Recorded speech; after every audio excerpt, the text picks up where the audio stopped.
नमस्ते, my name is Harish Moyal and आप सभी का एक बार फिर से बीटीएस विद हरीश मोयाल में स्वागत है। और इस वक्त ये इतना सुंदर नज़ारा है मेरी आंखों के सामने और ये कैमरे में मैं नहीं दिखा सकता आपको। मैं हूँ इस वक्त सिरोही से 5 मिनट की दूरी पे और आबू रोड से करीब आधा घंटा की दूरी पे ये श्रीपति धाम नंदनवन एक आश्रम है और हमारे महाराज यहाँ पे हैं श्री गोविंद वल्लभ दास जी महाराज। आपका महाराज जी बहुत स्वागत है।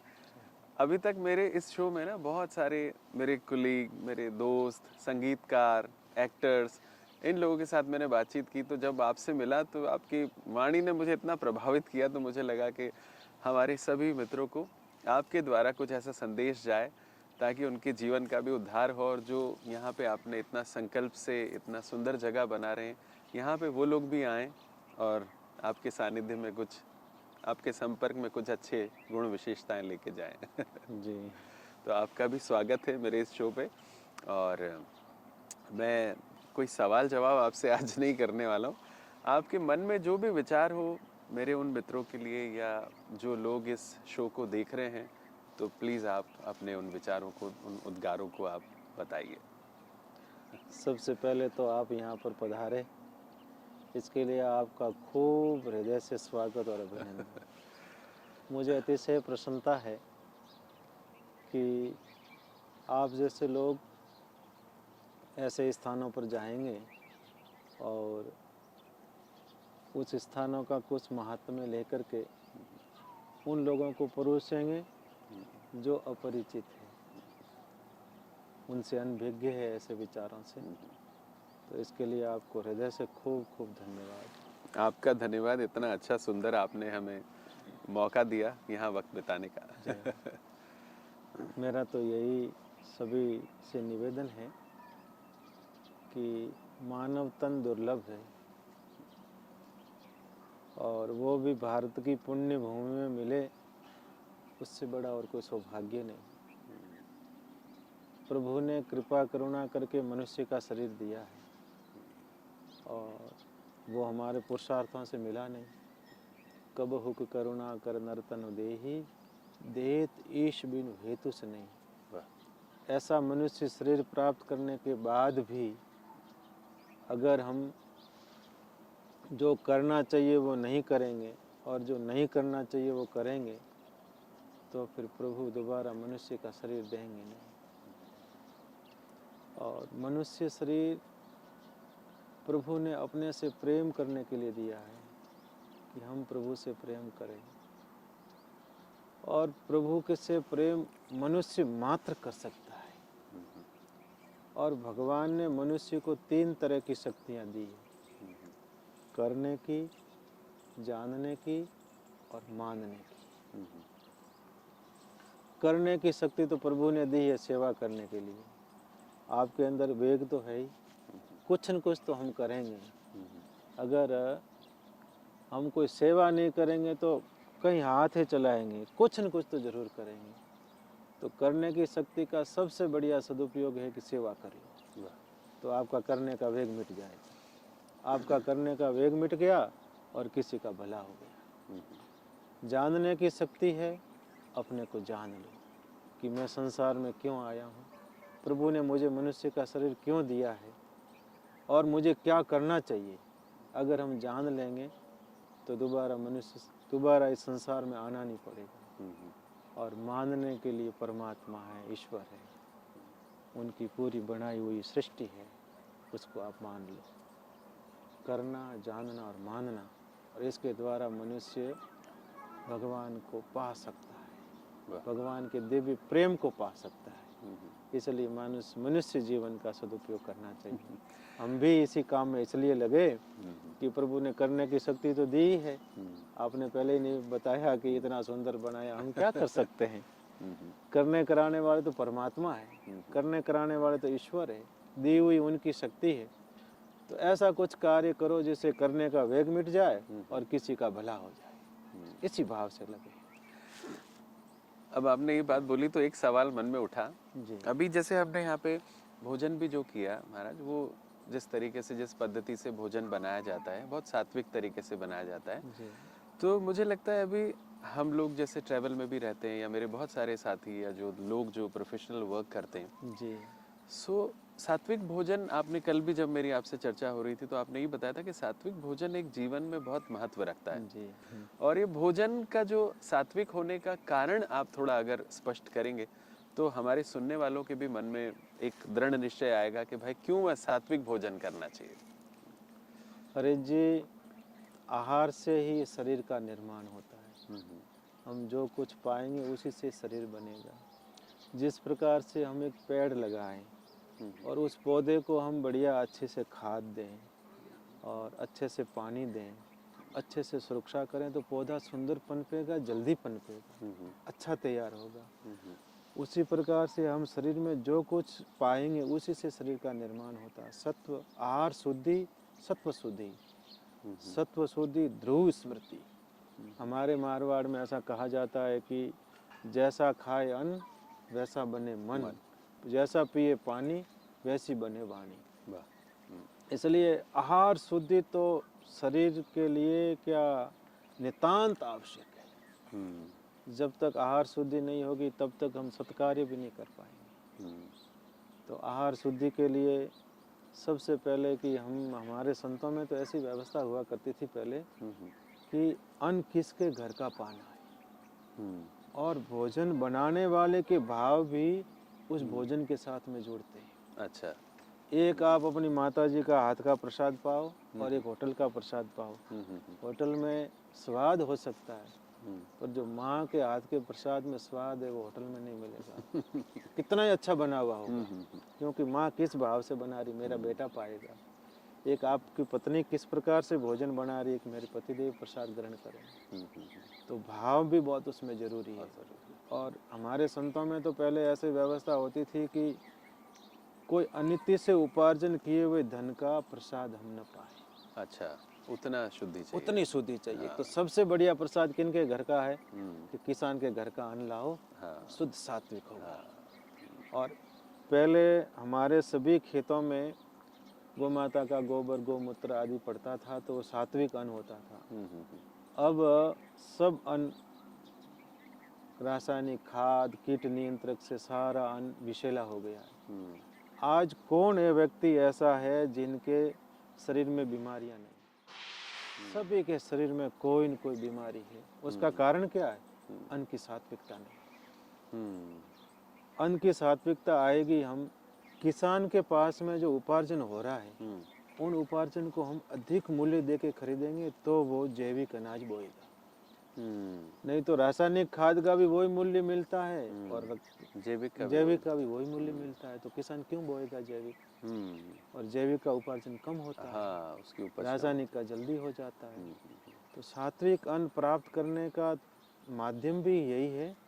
और आप बाहर रहते हैं, आपका निरंतर प्रवास रहता है, तो जो प्रवास में रहते हैं वे ऐसा प्रबंधन नियोजन करें। जैसे उदाहरण के लिए मैं गौ माता का घी लेता हूँ, गौ माता का ही दूध लेता हूँ, गौ माता का ही मक्खन लूँगा, गौ माता के दूध दही घी से निर्मित ही छाछ लूँगा। यहाँ प्रसाद पाऊँगा तो भी उसमें गो गव्य होना चाहिए तो ही लूँगा, नहीं तो लूँगा ही नहीं। अब मैं प्रवास करता हूँ, अब हमारे कार्यकर्ताओं को भक्तों को सबको पता है कि महाराज जी गौ माता के घी दूध से निर्मित प्रसाद लेते हैं, दूसरा नहीं लेते हैं। चाहे मैं देश के किसी कोने में घूमूं वहाँ पर मेरी व्यवस्था रहेगी, रह जाएगी।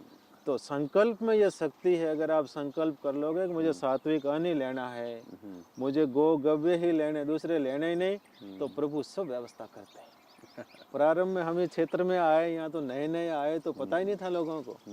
तो मैं कहीं प्रवास में जाता था तो अब 3-3 दिन तक प्रसाद नहीं पाया, केवल फल पे चला लिया। तो नियम पालोगे तो प्रारंभ में तो कठिनाइयाँ आएगी और बाद में तो ईश्वर इतनी व्यवस्था करते हैं कि हम तो कल्पना ही नहीं कर सकते। इसलिए सात्विक आहार के बिना तो हम और कोई कल्पना ही नहीं कर सकते। अगर हमको प्रभु का प्रेम प्राप्त करना है या हमको भक्ति पथ पर जाना है तो उसके लिए तो सात्विक आहार चाहिए ही। और सात्विक आहार होगा तो हम सब कर पाएंगे, नहीं तो प्रभु कुछ नहीं कर पाएंगे। इसलिए सात्विक आहार पे विशेष ध्यान दिया जाए। आजकल जैसे आपने अभी महाराज जी बोला कि बीमारियां हो जाती है लोगों को, ये रासायनिक भोजन की वजह से, या जैसे जिस तरह से किसान जो खेती कर रहा है उसका लॉन्ग टर्म इफेक्ट जो जाता है लोगों जी। में ज़्यादा समय तक उसका सेवन करने से जी। आजकल डायलिसिस शुरू हो जाता है लोगों का, किडनी पे बहुत असर करता है वो। जी। और जिनका डायलिसिस शुरू होता है महाराज जी, सबसे पहले अगर वो डॉक्टर के बिना तो डायलिसिस कोई कर नहीं संभव पाता है है। नहीं, संभव है। सो वो डायलिसिस करने वाले लोगों को डॉक्टर सबसे पहले यही सलाह देता है कि भाई आपको नॉनवेज खाना पड़ेगा। और मेरे परिवार में 2 ऐसे घटनाएं हुई, तो वो उनको क्या ऐसा बात बोली जाए कि वो अपनी उस धारणा को बदलें और वो उस मांसाहार को छोड़ के और शाकाहारी फिर से बने, ताकि सात्विक जीवन, क्योंकि मुझे लगता है आपने जो बोला, मन अगर शुद्ध हो तो हमारा शरीर सारी बीमारियों को धीरे धीरे ठीक कर ठीक सकता कर है अपने सकता आप से। है। अगर डायलिसिस भी हो रहा है तो जैसे आपने बोला पनीर और इन सब चीज़ों में प्रोटीन होता है, पर डॉक्टर इंसिस्ट करता है कि नहीं आपको ये खाना पड़ेगा। सो एक कुछ थोड़ा सा आप अगर उसके बारे में। मेरा तो यही निवेदन है कि क्या हुआ कि प्रभु आजकल इस समय स्थिति यह है कि गौ माता का घी, दूध, दही, छाछ, पनीर ये तो कहीं बाहर मिलता ही नहीं। जब दूध का नाम आता है तो विशुद्ध रूप से गाय के दूध को ही दूध कहा जाता है। जब घी का नाम आता है तो गाय के घी को ही घी कहा जाता है। और जब दही का आएगा, पनीर का आएगा, नाम आएगा तो गाय का होगा, उसी को कहा जाएगा। उन डॉक्टरों ने बेचारों ने कभी गाय का घी दूध पाया ही नहीं, गो गवियों से निर्मित सामग्री उसने ग्रहण की ही नहीं, तो उनको कैसे पता लगे कि इनमें इतनी शक्ति है। अब हम लोग यहाँ रहते हैं और हमारे पथमेड़ा गोधाम की प्रेरणा से अनेक लोग गोव्रती बने। उनके जीवन में ये व्रत है कि मैं गाय का घी दूध ही ग्रहण करूंगा, दूसरा नहीं करूंगा। उनके जीवन को आप देखेंगे तो इतना परिवर्तन है, कोई बीमारी नहीं उनके, परिवार में भी कोई बीमारी नहीं। और ये सब बीमारियां हो रही उनमें क्योंकि डॉक्टर सबसे पहले घी की मनाही करता है। तो घी तो डेयरी का जहर ही है। तो अच्छा करते मनाही करते कि घी मत खाना, तो लोग समझ लेते हैं कि गाय का घी भी नहीं खाना। पर कई लोगों को ये हमने तो बताया कि घी दूध गौ माता का तो खूब पाओ, बाजार का जहर नहीं जीना। अच्छा, जो तो बाहर जो मिलता है बाहर वो मिलता है वो ठीक तो जहर है। हाँ।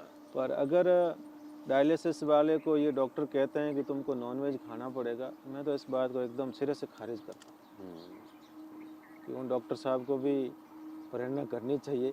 कहीं अवसर मिले तो मैं करूँगा प्रेरणा ऐसा कि आप पहले गौ माता का घी दूध ग्रहण करिए और मरीज को भी गौ माता का घी दूध पिलाइए और खिलाइए, तो वो डायलिसिस वाला भी धीरे धीरे ठीक हो जाएगा। ऐसे अपने मेरे सामने एक उदाहरण हुआ है। अपने एक कार्यकर्ता का बच्चा था, उनके डायलिसिस हो रहा था, तो वो वहाँ गौशाला में रहे पथमेड़ा में, और रह करके उन्होंने चिकित्सा ली, आयुर्वेद की चिकित्सा, और प्रभु कृपा से धीरे धीरे धीरे धीरे उनका किडनी का सुधार हुआ और स्वस्थ हो गए। तो संभव है, कोई असंभव नहीं है। और नॉन वेज का तो हम कतई सर्वथा निषेध करते हैं जी। तो चलिए, आज ये चीज़ हमारे महाराज जी ने भी बोली कि अगर आप गाय का शुद्ध घी या गाय का दूध और या तो उस दूध से बनी हुई सामग्री आप ग्रहण करें तो आप भी बलशाली बनेंगे, ऐसे स्वस्थ बनेंगे जैसे हमारे महाराज जी हैं। तो एक आखिरी सवाल आपसे महाराज जी। सवाल क्या, एक मन में एक बात आई है। आपने जैसे अपना पूरा जीवन भगवान के लिए, भगवान की साधना में और जन कल्याण में समर्पित करने का निश्चय किया, लोगों का विश्वास ही नहीं होता कि भगवान नाम की कोई चीज़ भी है। आज देखिए आप, यूथ, भगवान का नाम आप बोले, अगर कोई भी ऐसी बात बोलें जो कि थोड़ी भी अगर स्पिरिचुअलिटी की तरफ लेके जाती, तो लोग उससे अपनी कन्नी काट लेते हैं। लोग बोलते हैं कि ये तो आउटडेटेड बातें कर रहे हैं। तो आपके मन में ऐसा क्या भाव आया था, या आप हमारे जो यूथ हैं उनको ऐसी क्या बात बोलेंगे कि अगर जी, मुझे ऐसा लगता है, जैसे मैंने थोड़ा सा जो साधना या जो धारणाएं मेरी है, मुझे लगता है कि भगवान बहुत मदद करते हैं। आप जब जिस भी रास्ते पे चल रहे हैं, उस रास्ते पे अगर आप भगवान का हाथ पकड़ के चलें तो आप शायद गलत रास्ते पे जाने से रुक जाते हैं। सो मैं चाहूँगा आप कुछ थोड़ा इस बारे में। भगवान ईश्वर के होनेपन के तो अनेक प्रमाण हैं। सामान्य प्रकृति में देखें तो सूर्य भगवान का समय पर उदय होना क्या ईश्वर के होनेपन का प्रमाण नहीं है? तीन ऋतुएं समय पर बदलती है।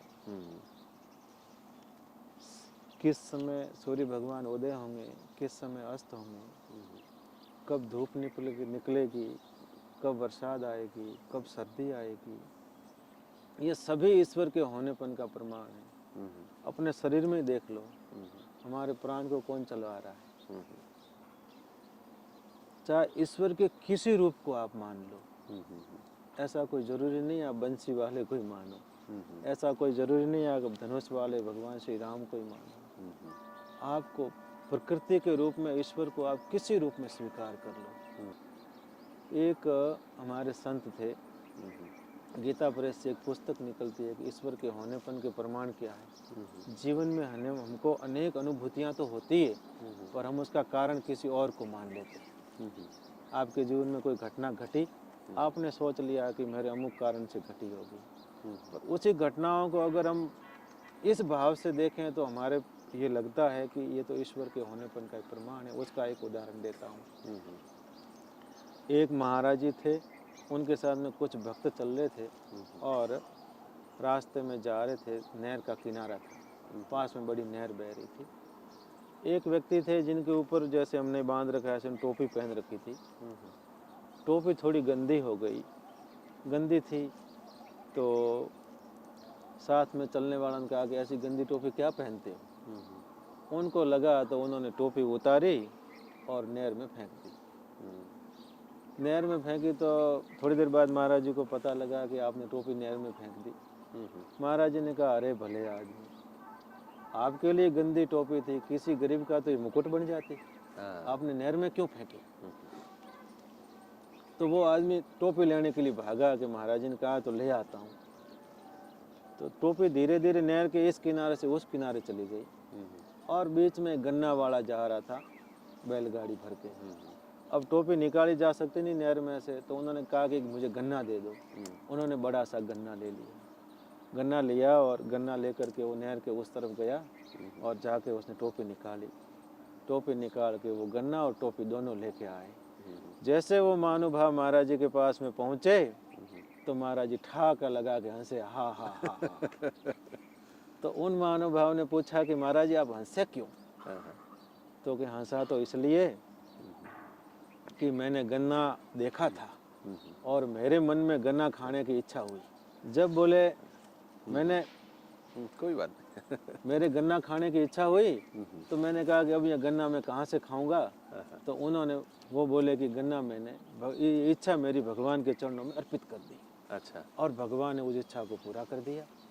तो उस महानुभाव बोले कि अरे महाराज जी, जब आपको गन्ना खाना ही था तो उस समय आप मुझे कह दे, आपने मुझे दौड़ाया क्यों। तो माने भगवान कौन सा कार्य कैसे ईश्वर कराते हैं, पर उसमें होता तो ईश्वर का ही। ईश्वर की इच्छा के बिना तो कुछ हो ही नहीं सकता। इस संसार में हम क्या कर सकते हैं कोई।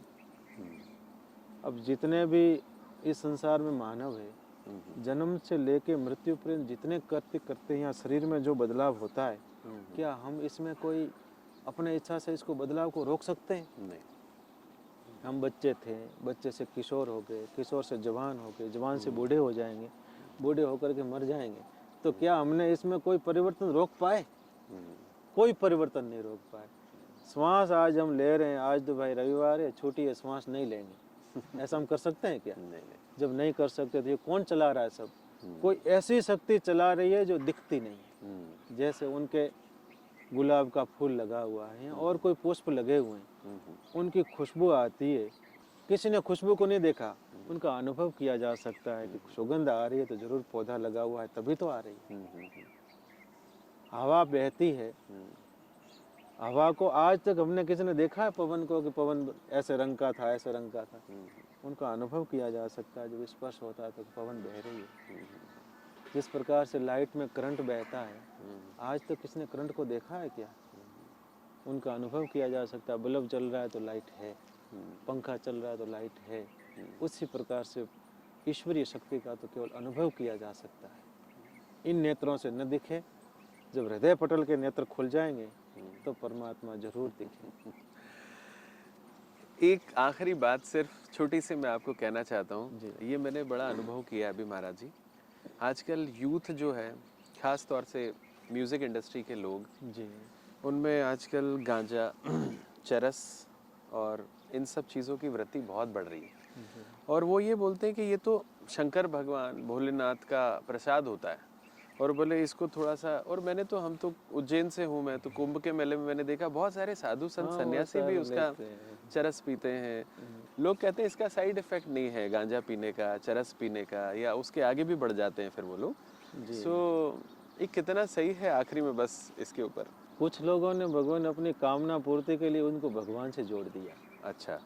उनकी व्यक्तिगत इच्छाएं थी, हम्म उनको ईश्वर से जोड़ा। वो कहते हैं भगवान सरस गांजा पीते थे, हम्म तो भगवान ने तो हलाल विष पिया था जिससे नीलकंठ हो गए। हम्म, समुद्र मंथन के समय जो विष निकला, जहर, हाँ। उसको भगवान शंकर ने ग्रहण किया, कंठ में रोक लिया, क्योंकि उनके उदर में चला जाता तो पूरे संसार के उदर में चला जाता, तो भगवान ने कंठ में रोक दिया। तो ऐसा विष आप पी के दिखाओ ना, जो भगवान के नाम से पीते हो। शंकर भगवान तो शमशान में रहते हैं, आप शमशान में रह के दिखाओ। शंकर भगवान तो कुछ पहनते ही नहीं है, मृग चर्म ही पहनते हैं, आप ऐसे रह के दिखाओ। शंकर भगवान तो -50 डिग्री तापमान में कैलाश में रहते हैं, ऐसे आप करके दिखाओ। हम वो करते हैं, वो तो नहीं करते। जो अनुकूल लगेंगे वो स्वीकार करेंगे, जो हमारे अनुकूल लगे। और महात्मा लोग तो पहले ही इसलिए सरस गांजा और भांग का प्रचलन इसलिए आया होगा कि महात्माओं को बहुत लंबा ध्यान में बैठना होता होगा। जंगलों में रहते थे और तो कोई सहारा था नहीं, सामने अग्नि होती थी और जंगल है, भोजन का भी कोई ठिकाना नहीं होता था, तो बहुत लंबा बैठना है तो इसके सहारे थोड़ा सा औषधि रूप में लेते थे और लंबे वो बैठ पाते थे। पर आज इस समय महात्मा लोग जो लेते होंगे, मैं उनके विषय में कुछ नहीं कहता, उनकी करनी वह जाने, पर हमको किसी की देखा देखी नहीं करनी चाहिए। कौन क्या कर रहा है, क्यों कर रहा है, कैसे कर रहा है, ये देखा देखी नहीं करके हमको इन नशों से तो दूर रहना ही चाहिए। व्यसन मनुष्य शरीर के लिए आवश्यक है ही नहीं। जैसे भोजन तो आवश्यक है शरीर के पोषण के लिए, पर नशा व्यसन कोई आवश्यक नहीं। अगर आवश्यक होता तो हम भी तो जी रहे हैं, कितने आनंद से जी रहे हैं। आप हम सभी लोग जो व्यसन नहीं करते कितने आनंद से जी रहे हैं, और जो व्यसन नशा करता है उनके जीवन में कितने दुख है। आप देखेंगे तो जो नशे का आदी हो गया है उनको चाहे सुबह कुछ भी हो जाए नशा चाहिए। उनके बेटे भले दुखी होके लावे कहीं से, भले वो शरीर बेच के लावे, पर सुबह उनको व्यसन चाहिए। तो ऐसा नशा तो शरीर के लिए कभी भी उचित नहीं, और नशा से तो नुकसान ही है, इतने नुकसान है। मैंने एक बार सभा में निवेदन किया, सभी लोगों के बीच में जाता हूँ तो व्यसन बंदी, व्यसन मुक्ति के लिए मैं खूब सारी बातें कहता हूँ। तो मैंने उनको कहा कि मैंने कहा जो आप नशा कर रहे हो उस नशा से एक भी लाभ हो तो आप मुझे बता दो, मैं आपको 100 नुकसान गिना दूंगा। अगर एक भी लाभ आप मुझे बता दोगे तो मैंने कहा कि रथ यात्रा बनाएंगे, रथ बनाएंगे और उनके ऊपर बीड़ी रखेंगे, गुटखा रखेंगे, भांग रखेंगे, गांजा रखेंगे, अफीम रखेंगे और उसकी यात्रा निकालेंगे। जा जाके गांव गांव में प्रचार करेंगे, भाई नशा करो ये लाभ है, नशा करो ये लाभ है। एक भी लाभ नहीं, नुकसान है, शरीर को नुकसान। भगवान ने देव तुल्य शरीर दिया जिससे हम प्रभु का भजन करके प्रभु को प्राप्त कर सकते हैं। इस शरीर से हम दिव्य से दिव्य सेवा के कार्य कर सकते हैं। इस शरीर से हम क्या नहीं कर सकते। उस शरीर को अगर हम इस प्रकार से बर्बाद करेंगे हरि जी, तो परमात्मा दोबारा क्या मनुष्य शरीर देंगे? ये तो मैं तो ऐसा निवेदन करता हूँ कि गाड़ी है, भगवान ने ऐसी अमूल्य गाड़ी दी है, हम इसके ड्राइवर है, मालिक नहीं। जो मालिक बन के इसका दुरुपयोग करता है दोबारा भगवान ऐसी गाड़ी देंगे नहीं। जैसे मान लो आपकी गाड़ी हो, मैं ड्राइवर बन जाऊं और जैसे गाड़ी चलानी चाहिए ऐसे मैं नहीं चलाऊंगा, जैसे मुझे सार संभाल करनी चाहिए ऐसे नहीं करूंगा, आप मुझे ड्राइवर रखोगे क्या? उतार दोगे। तो परमात्मा ने हमको मालिक नहीं बनाया इसका, हम ड्राइवर है, हम यहाँ पर किराएदार है। मकान बनावा बढ़िया हो और उस मकान में हम किराएदार बन के आवे और मकान को हम जैसे जैसे तोड़ फोड़ करने लगे तो मकान मालिक हमको खाली करवाएगा कि रहने देगा? खाली करवाएगा। आपकी बात से ना मेरे को एक छोटी सी कहानी याद आ गई। कभी बहुत अच्छे गुणी व्यक्ति थे। उन्होंने बोला कि देखिए, एक व्यक्ति बहुत महंगी कार खरीदता है। जी मान लीजिए उसने एक बहुत बड़ी ब्रांड की कार 1 करोड़ में खरीदी। जी। और वो गया पेट्रोल पंप पे, और उसने पेट्रोल पंप पे जाके बोला कि भैया इसमें जो है आप जो है पेट्रोल डाल दीजिए, जो वो एक्स्ट्रा माइल वाला होता है, जो जी हाँ। स्पेशल होता है। तो पेट्रोल पंप वाला अगर आपसे जिद करे कि नहीं सर आज तो मैं इसमें डीजल डालूंगा तो आप उसको यही बोलेंगे कि भाई इतनी महंगी कार है मेरी, इसमें तू डीजल डालने की बात कर रहे हैं, तो स्पेशल पेट्रोल से चलती है। जी तो 1 करोड़ की कार के लिए हमें पता है कि इसमें कौन सा पेट्रोल डलाना है। तो बायोलॉजिकल प्राइस महाराज जी शरीर की, किसी ने बताया कि करीब 220 करोड़ रुपए है। अगर आपके शरीर प्रभु 220 करोड़ करके भी कोई शरीर थोड़ा प्राप्त कर सकता है। नहीं मतलब अगर हाँ, किसी को एक पकड़ के लगावे तो भी बेचे तो किडनी, नहीं। लीवर, हार्ट, बोन मेरो, आपके हर चीज़, आपके हर ऑर्गन की, आंखें, सब अगर इंसान को, जो जिसकी किडनी खराब हो जाए वो करोड़ों रुपया देने के लिए तैयार हो जाता है, अगर जी उसको किसी का लीवर खराब हो जाए। जी हाँ। तो जब 220 करोड़ की कार में कौन सा पेट्रोल डालना है हमें वो ज्ञान नहीं हो, तो फिर ये कार तो फिर खराब इंजन हो गई इसका। प्रभु आप तो महंगी कार का कह रहे हैं, मोटरसाइकिल लाते हैं हम 50,000 की। मोटरसाइकिल में भी पेट्रोल डलवाएंगे तो यहाँ पर मिलावटी पेट्रोल नहीं है ऐसा डलवाएंगे। हाँ कोई डीजल जाके डलवा दिया तो मोटरसाइकिल खराब हो जाएगी। जब हम 50,000 की मोटरसाइकिल को संभालते हैं हाँ, तो फिर शरीर। और ये अमूल्य शरीर, प्रभु इसके एक एक की क्या कीमत लगाई जाए। क्या कोई लैब में ऐसा शरीर निर्मित कर सकता है? नहीं, एक बाल भी नहीं बना एक बाल भी नहीं बना सकता। इसलिए ऐसे अमूल्य शरीर को हम नष्ट न करें। और मैं तो हरीश जी ये मानता हूँ कि सब जितने भी विकृतियाँ आ रही है वो विकृतियाँ मिटाने का एकमात्र उपाय है कि मनुष्य को, युवाओं को बचपन से ही प्रभु प्रेम में लगा दिया जाए। भगवान की भक्ति जब हृदय में आएगी तो वो सब सुकृत्य करेगा, अच्छे कर्म करेगा, बुरे कर्म नहीं करेगा। और जब प्रभु की भक्ति आएगी तो उसको सब जगह अच्छा ही अच्छा दिखेगा। सिया राम में सब जग जानी, करूं प्रणाम जोरी जुग जाऊं। वाह वाह। ऐसे भाव लेकर के हम ये काम करें। नहीं, बहुत बहुत धन्यवाद महाराज जी, आपने इतनी अच्छी अच्छी बातें बताई। और मैं समझता हूँ आप सभी ने जो आज बातें सुनी होगी, थोड़ा ध्यान से प्लीज़ रिवाइंड करके सुनना और समझना कि एक ऐसे संत, एक ऐसे व्यक्ति जो कि अपना पूरा जीवन इस स्थान को निर्मित करने में लगा है, हाँ, जन कल्याण के लिए इतना कार्य कर रहे हैं, तो क्या हमारा मन या हमारी बुद्धि में एक बात नहीं बैठ सकती कि हम कम से कम अपना शरीर, अपना परिवार बेहतर कर पाएँ?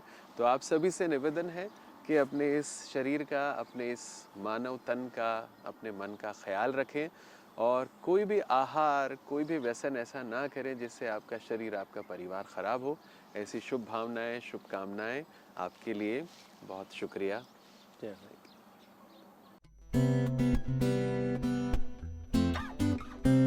BTS with Harish Moyal.